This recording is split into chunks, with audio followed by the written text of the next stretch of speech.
Hi, Jay. All right, I'm going to do your 15-minute reading. So let's just see what comes, okay? You don't have any specific questions. We'll just see what your higher self, what spirit realm wants to share. So I'm just going to relax here and we'll see what comes. So I'm entering your orb of wisdom. It is interesting because I see two images taking place simultaneously. One image is like a gravestone. The other image is quite a strong king. So it's as if a part of you, this is a good symbolism. It's good symbolism to me because it is a reflection of what is old that is no longer necessary for your continued growth is part of, the past, or is part of it. We let that go, and now before us is quite a strong man here. So I'm watching him. He is standing in front of the gravestone. He is not sharing anything more than his stance, which is sturdy. But it's kind of interesting because he's starting to eat an apple. I even see a dragon up overhead. The dragon is blasting everything but this king or knight or whatever. He's of that flavor. I mean, the dragon is blasting everything, but it's like, is he not? Does he need glasses? Because he can't seem to hit you. Where's he aiming? You are in a protective orb sphere. You are protected from danger. You are protected from pain and suffering. You feel confident. You feel like it's interesting because as you eat this apple, you're just sort of, you see this is going on, but you're not associating with it. It doesn't bother you at all. You don't feel any fear. And you're sort of leaning on this tombstone and just eating your apple. You feel very good. I'm telling you, you feel really strong. And you are growing like a very strong tree. And you have very deep roots, and it would be very hard to pull this tree out of the ground. Very hard. The width around the trunk the tree is massive. The tree is insanely massive. And this tree is you. That's interesting because there's even more interaction, energy placed around the tree and then watered as well. And it feels like more of a protective energy grid. Some versions of the old are being released from your expression, your divine expression. They're coming out of the ground where your roots are. And so just let them come out as they will and go into the nether, basically. And it is helping you to grow that much bigger, taller, stronger. So it's coming out like bugs and insects and such. I don't know if we're all sort of going through energy fluctuations. And so I'm not sure if you've been feeling a little derailed by that. Because some of us, sometimes the energy makes us feel vulnerable, makes us feel scared about things that don't really make sense. And so it can be derailing, and we just want to feel safe, and so all this wisdom is saying you're safe, and part of your experiences is releasing old in order to grow you much larger and stronger. But I'm feeling how strong and impressive you are, and I can't imagine you've been feeling derailed or anything because of how impressively strong your protective orb sphere is. Let's see. I don't know what you've been doing in order to accomplish this, but it's impressive. I'm watching bugs continue to come out of the ground. We're just letting them come out, letting the olds be released. It's no longer serving the purpose of your growth. So we get out the old, and then you grow big and strong, so much bigger and so much stronger. This is doing something because I'm about to sneeze. So sometimes energy does that. It makes me feel like I'm going to sneeze, or I'm going to yawn, or my nose itches. So I managed to not sneeze. That's all they're showing me right now. They're showing me how tall your tree is insanely tall. I mean, it could touch the clouds. And there's a bird that is... There's a bird that is a yellow bird that is literally circling around your tree, where the branches are up at the top. Massive old energies are coming out of the ground here. Still, and they're like massive tarantulas. You would not want... I mean, that tarantula would eat you alive. That thing is so big. It's just old energies. And this bird is very friendly. I'm just watching it. It's peaceful. It's kind of making me feel dizzy because it will not alter its pattern. It just keeps going around and around and around and around. It's like, will it stop going around and around? Can it fly in a different direction for a little bit? Because I feel like I'm going to be nauseous watching this bird. This bird needs to fly differently. I'm trying to help this bird fly differently. It's been following this course for a little too long. This is some version of wisdom related to you, altering the pattern a little bit. And clearly you're doing everything. You're doing a great job. You're doing everything right. But some part of you is in some version of a pattern that needs to be changed. It's not just because I get motion sickness. There's something about this. I'd be able to watch this bird forever if it was a good thing. So okay. They're changing the scene while it's still simultaneously happening. I got the bird by, it's got a string attached to it, and it's just a pretend bird. This version of the scene is. And I'm on a step ladder, and I'm holding it like I'm going to actually attach it to my ceiling.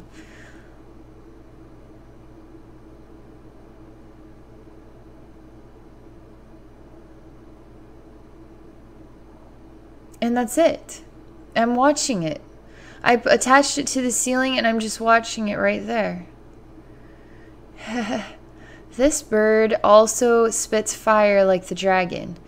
But it makes me smile, and I don't feel bothered by it. I feel that its identity and its expression, it can do whatever it wants to me, but I still love it.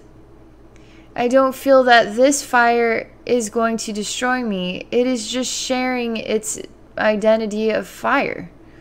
Fire-breathing bird. Fire-breathing dragon. The dragon was really burning stuff out, though. This bird is filling my face with fire, and I'm just smiling and laughing at it. Like, oh, you're a cute bird. That's kind of what this is. It's weird.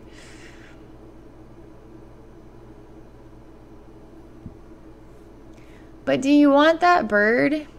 A bird, I mean, is that really the truth? Like, do I want this bird in my life if it wants to spit fire in my face? I mean, it's not bothering me. It's not doing anything. We're speaking to each other in two different languages. It's like the bird wants to wants to burn me. And I'm just like, oh, you're a silly little bird. You're cute. You just stay right there. I don't care how often you throw flames in my face. I just want you. Just stay here with me. I can't accept this is the way you are. I don't know what this is a reflection of. I mean, it could be anything. It could be Maybe you're in a relationship that's not quite balanced, but you just love this person so much you can put up with more than you should.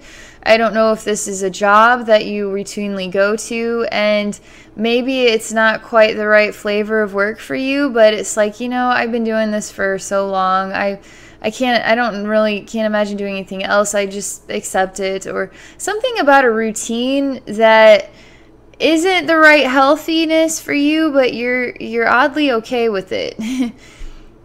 That's the best I am able to make sense of what this means to me.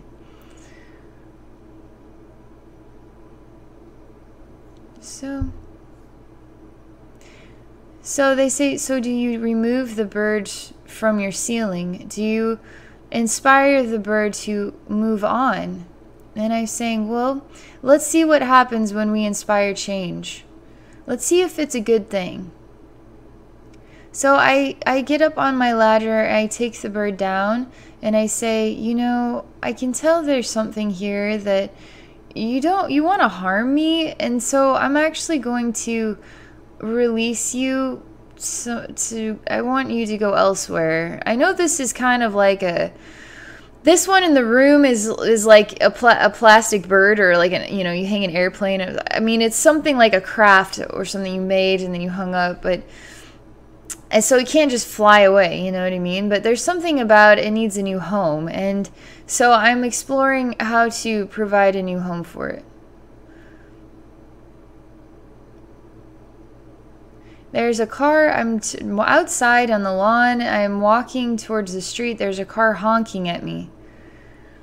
And I wave them down and I say, wait. I say, do you want to see what this means to you? They're going to stop, there's a little kid here. I'm handing this to the little kid. They're driving off with it, that's the last thing I know. Are you willing to give this up to even a child? I'm like, because obviously it spits fire. And I was like, well, it won't spit fire when it's in the right version of a home for it. And if this child is the right owner, they're bonding correctly. And the thing is, I'm not allowed to see. Okay, let me watch what happens. I'm trying to enter the car, I'm trying to watch what is going on, as they're simultaneously just speeding off like lickety-split, like gangsters that just were at the bank, you know what I mean?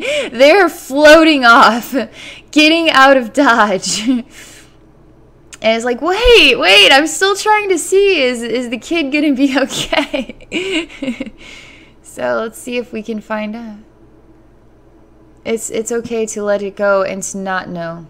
To not know what becomes of the bird, what becomes of that is now, it was accepted, the gift was accepted, and now that is all there is to know about that.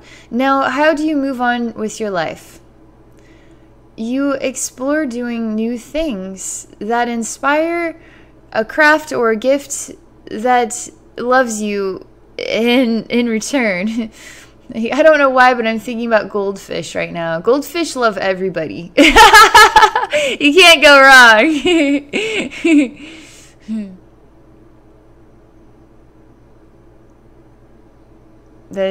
There's nothing going to happen with that. I tried to put goldfish. I'm trying to be in your home where that place was where we hung that, and I tried to put like a little stand here with goldfish.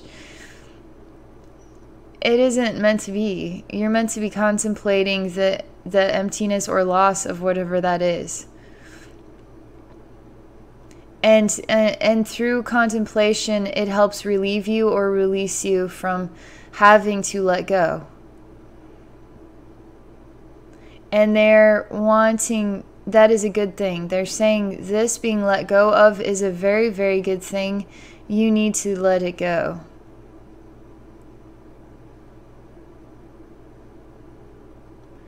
And they're talking about there's I don't know what this is associated with. I mean, it could be so much as a release of old and tide of old energy that makes you just not feel like yourself, and you're in deep contemplation of it. I mean, it could be anything, But whatever this is real, and you're going to go through some version of an experience where you have to let go of something, and you're going to be in a deep way about it, and you're going to be thinking about it, and there's actually a lot of smiles and love and hurrah going on in heaven as you're going through this cycle. And it's like a rinse cycle. It's like you're the clothes that just went into the washer, and now they're in like a freaky chaos of getting scrubs. But guess what? They're going to go in the dryer, and then they're going to be fresh and clean, and then great, you know? So this is good. It is a good thing. So you're actually out with the old. You come to terms with that, and it purifies you, and it makes you stronger. And so now you are the man standing at the gravesite, right? And that is an old part of you that we let go, and now you are standing so strong, and you're protected and grounded, and there's no amount of flames or fire or anything that is ever going to derail you. You're still the tree growing very tall and strong, and you're not even looking at the bird anymore. The bird is able to move on and whatever. It's as if the bird is still there, but my association with it, I just don't even care. I do not even care to look at it. I don't care. I just love to see how strong you are as this very strong tree. And that is all that is bringing so much joy to my heart. And that is the only thing that matters. Is your growth, your pathway, your journey, not the distractions, but you and where you're going with your life, because it's big and beautiful, and you're getting there. So, okay, Jay, that is your 15-minute psychic reading. I hope you didn't have any questions or anything you wanted me to explore, so it's kind of fun just to see what Spirit shares. So I'll be curious to find out what this means to you. And for those of you in the audience, if you'd like to get a psychic reading with me, you may do so at my website. It's abbynormalswisdomquest.com. Thank you for watching.